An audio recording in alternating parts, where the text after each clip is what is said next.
ವಿದ್ಯುತ್ ತಂತಿ ತಗುಲಿ ಹುಲ್ಲು ಸಾಗಿಸುತ್ತಿದ್ದ ಟ್ರ್ಯಾಕ್ಟರ್ಗೆ ಬೆಂಕಿ ತಗುಲಿದೆ. ಧಗಧಗನೆ ಹೊತ್ತಿ ಉರಿದಿದೆ. ವಿದ್ಯುತ್ ತಂತಿ ತಗುಲಿ ಹುಲ್ಲು ಸಾಗಿಸುತ್ತಿದ್ದ ಟ್ರ್ಯಾಕ್ಟರ್ಗೆ ಬೆಂಕಿ. ಧಗಧಗನೆ ಹೊತ್ತಿ ಉರಿದ ಹುಲ್ಲು ಸಾಗಿಸುತ್ತಿದ್ದ ಟ್ರ್ಯಾಕ್ಟರ್. ರಸ್ತೆ ಮಧ್ಯೆ ಟ್ರ್ಯಾಕ್ಟರ್ ಸೇರಿ ಹುಲ್ಲು ಸಂಪೂರ್ಣವಾಗಿ ಸುಟ್ಟು ಭಸ್ಮವಾಗಿದೆ. ಎನ್ಆರ್ಪುರ ತಾಲೂಕಿನ ಕೈಮರ ಮತ್ತಿಮರ ರಸ್ತೆಯಲ್ಲಿ ಅವಘಡ. ಚಿಕ್ಕಮಗಳೂರು ಜಿಲ್ಲೆಯ ಎನ್ಆರ್ಪುರ ತಾಲೂಕು.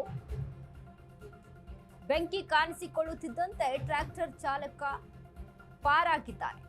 ಅದೃಷ್ಟವಶಾತ್ ಯಾವುದೇ ಪ್ರಾಣಾಪಾಯ ಸಂಭವಿಸಿಲ್ಲ. ಬೆಂಕಿ ನಂದಿಸಲು ಅಗ್ನಿಶಾಮಕ ದಳ ಸಿಬ್ಬಂದಿ ಹರಸಾಹಸವನ್ನ ಪಟ್ಟರು. ಎನ್ಆರ್ಪುರ ಪೊಲೀಸ್ ಠಾಣಾ ವ್ಯಾಪ್ತಿಯಲ್ಲಿ ನಡೆದಿರುವಂತಹ ಘಟನೆ. ವಿದ್ಯುತ್ ತಂತಿ ತಗುಲಿ ಹುಲ್ಲು ಸಾಗಿಸುತ್ತಿದ್ದಂತಹ ಟ್ರ್ಯಾಕ್ಟರ್ಗೆ ಬೆಂಕಿ ಹತ್ತಿರುವಂತಹ ಘಟನೆ ಎನ್ಆರ್ಪುರ ತಾಲೂಕಿನಲ್ಲಿ ನಡೆದಿದೆ. ರಸ್ತೆ ಮಧ್ಯೆ ಟ್ರ್ಯಾಕ್ಟರ್ ಸೇರಿ ಹುಲ್ಲು ಸಂಪೂರ್ಣ ಸುಟ್ಟು ಭಸ್ಮವಾಗಿರುವಂತದ್ದು ಎನ್ಆರ್ಪುರ ತಾಲೂಕು ಕೈಮರ ಮತ್ತಿಮರ ರಸ್ತೆಯಲ್ಲಿ ನಡೆದಿರುವಂತಹ ಘಟನೆ ಇದು. ಚಿಕ್ಕಮಗಳೂರು ಜಿಲ್ಲೆಯ ಎನ್ಆರ್ಪುರ ತಾಲೂಕು.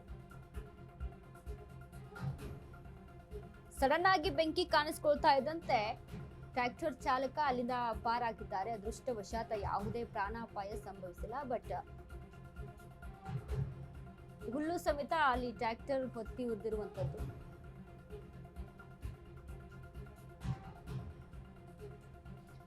ಈಗ ಬೇಸಿಗೆ ಆಗಿರೋದ್ರಿಂದ ಈ ರೀತಿಯಾಗಿ ವಿದ್ಯುತ್ ತಂತಿಗಳು ನೋಡಿ, ಒಂದ್ ಕಡೆ ಕೆಲವೊಂದು ಹಳ್ಳಿಗಳಲ್ಲಿ ಆಗಿರ್ಬೋದು ಗಮನಿಸಿರ್ತೀವಿ, ವಿದ್ಯುತ್ ತಂತಿಗಳನ್ನ ಎಷ್ಟು ನಿಯರ್ ಆಗಿ ಅಲ್ಲಿ ಬಿದ್ದಿರುತ್ತೆ ಅಂದ್ರೆ ಎಷ್ಟು ನಿಯರ್ ಆಗಿರುತ್ತೆ. ವಾಹನಗಳು ಅಲ್ಲಿ ಓಡಾಟವನ್ನು ನಡೆಸಬೇಕು ಅಂತ ಅಂದ್ರೂ ಸಹಿತ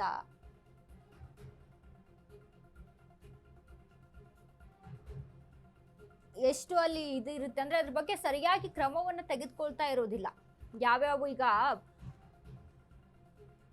ವಿದ್ಯುತ್ ಇಲಾಖೆಯ ಕೆಲಸ ಏನಿರುತ್ತೆ, ಯಾವ ರೀತಿಯಾಗಿ ಎಲ್ಲೆಲ್ಲಿ ಸಮಸ್ಯೆಗಳಾಗಿದೆ, ಎಲ್ಲೆಲ್ಲಿ ವಿದ್ಯುತ್ ಕಂಬಗಳು ಸರಿ ಇದೆಯಾ ಅಥವಾ ವಿದ್ಯುತ್ ತಂತಿಗಳು ಸರಿ ಇದೆಯಾ, ಇದ್ರ ಬಗ್ಗೆ ಎಲ್ಲ ಗಮನಿಸಬೇಕಾಗುತ್ತೆ. ಬಟ್ ಕೆಲವೊಂದು ಹಳ್ಳಿಗಳಲ್ಲಿ ನಾವೆಲ್ಲ ನೋಡ್ಬೋದು, ಸಿಟಿಗಳಲ್ಲೇ ಆಗ್ತಾ ಇರುತ್ತೆ ಎಷ್ಟೋ ಸಮಸ್ಯೆಗಳು. ಇನ್ನು ಹಳ್ಳಿಗಳು ಅಂತ ಅಂದ್ರೆ ಇವ್ರಿಗೆ ಹೇಳೋರು ಇರೋದಿಲ್ಲ. ಸೊ ಹಾಗೆ ಆಗ್ತಾ ಇರುತ್ತೆ.